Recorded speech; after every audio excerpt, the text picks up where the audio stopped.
തീവ്ര വോട്ടർ പട്ടിക പരിഷ്കരണം അഥവാ സ്പെഷ്യൽ ഇന്റൻസീവ് റിവിഷൻ രാജ്യവ്യാപകമായി നടപ്പാക്കാൻ ഒരുങ്ങുകയാണ് കേന്ദ്ര സർക്കാർ. ഇതിനായി SIRന്റെ ഷെഡ്യൂൾ പ്രഖ്യാപിച്ചു കഴിഞ്ഞു. യോഗ്യരായവരെ വോട്ടർ പട്ടികയിൽ ഉൾപ്പെടുത്തുകയും അയോഗ്യരെ ഒഴിവാക്കുകയും കുറ്റമറ്റ വോട്ടർ പട്ടിക ഉണ്ടാക്കുകയെന്നതുമാണ് SIRന്റെ ഉദ്ദേശം. എന്നാൽ ബീഹാർ തെരഞ്ഞെടുപ്പിന് മുന്നോടിയായി നടത്തിയ തീവ്ര വോട്ടർ പട്ടിക പരിഷ്കരണത്തിനെതിരെ വ്യാപക പരാതികൾ ഉയർന്നിരുന്നു. എന്താണ് SIR അഥവാ തീവ്ര വോട്ടർ പട്ടിക? എന്തുകൊണ്ടാണ് പ്രതിപക്ഷം ഈ വിഷയത്തിൽ ശക്തമായ എതിർപ്പുന്നയിക്കുന്നത്? വോട്ടർമാരുടെ വീടുകളിൽ പോയി വെരിഫിക്കേഷൻ നടത്തി കൃത്യമായ വോട്ടർ പട്ടിക തയ്യാറാക്കലാണ് തീവ്ര വോട്ടർ പട്ടിക പരിഷ്കരണം. ഇതിനായി 2002ലെയും 2025ലെയും വോട്ടർ പട്ടിക താരതമ്യം ചെയ്യും. 2002ലെ പട്ടികയിലുള്ളവരുടെ പേര് നിലനിർത്താൻ പുതുതായി തിരിച്ചറിയൽ രേഖകൾ നൽകേണ്ട ആവശ്യമില്ല. വെരിഫിക്കേഷൻ നടപടിയുടെ ഭാഗമായി ഒരു എന്യൂമറേഷൻ ഫോം മാത്രം BLOമാർക്ക് പൂരിപ്പിച്ച് നൽകിയാൽ മതി. 2002ലെ പട്ടികയിൽ പേരില്ല, പിന്നീടുള്ള പട്ടികയിൽ പേരുണ്ട് എന്നുണ്ടെങ്കിൽ അവരെല്ലാം തിരിച്ചറിയൽ രേഖകൾ നൽകണം. അതിന്റെ അടിസ്ഥാനത്തിലായിരിക്കും വോട്ടവകാശം. വോട്ടർ പട്ടികയിൽ പുതുതായി പേര് ചേർക്കേണ്ടവരും രേഖകളും വിവരങ്ങളും നൽകണം.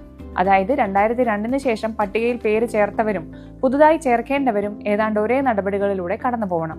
പുതുതായി പേര് ചേർക്കുന്നതിനൊപ്പം ഒഴിവാക്കാനും മറ്റൊരിടത്തേക്ക് മാറ്റാനും അവസരമുണ്ട്.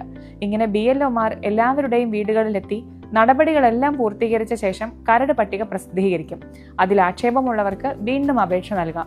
ശേഷം അന്തിമ പട്ടിക വരും. പ്രവാസി വോട്ടർമാർക്കും പട്ടിക പുതുക്കാൻ അവസരം ഒരുക്കും. പ്രവാസി മലയാളികളുടെ നിലവിലെ ലിസ്റ്റിൽ 90,051 പേരാണുള്ളത്. 15 ലക്ഷത്തോളം പേർ ഇതിന് പുറത്താണ്. ഇതിൽ വിദേശങ്ങളിൽ പൗരത്വമെടുത്തവരും ഉണ്ടാവാം. നിലവിൽ വോട്ടർ പട്ടികയിൽ പേരുള്ളവർക്ക് കാര്യങ്ങൾ എളുപ്പമാണ്. ഓൺലൈനായി രേഖകൾ അപ്ലോഡ് ചെയ്യാം.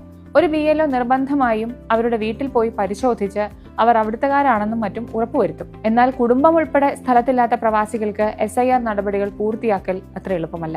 2002ലെ പട്ടികയിൽ പേരുണ്ടോ എന്ന് വോട്ടർമാർക്ക് പട്ടിക പരിശോധിച്ച് ഉറപ്പുവരുത്താം. അതിനായി പട്ടിക തെരഞ്ഞെടുപ്പ് കമ്മീഷന്റെ വെബ്സൈറ്റിലുണ്ട്. പുതിയ പട്ടികയിൽ പേര് ചേർക്കാൻ ആധാർ കാർഡ്, പാസ്പോർട്ട്, ജനന സർട്ടിഫിക്കറ്റ് അല്ലെങ്കിൽ തെരഞ്ഞെടുപ്പ് കമ്മീഷന്റെ വെബ്സൈറ്റിലുള്ള 12 വെരിഫിക്കേഷൻ രേഖകളിൽ ഏതെങ്കിലും ഒന്ന് ഉപയോഗിക്കാം. വോട്ടർ IDയോ റേഷൻ കാർഡോ തിരിച്ചറിയൽ രേഖയായി പരിഗണിക്കില്ല.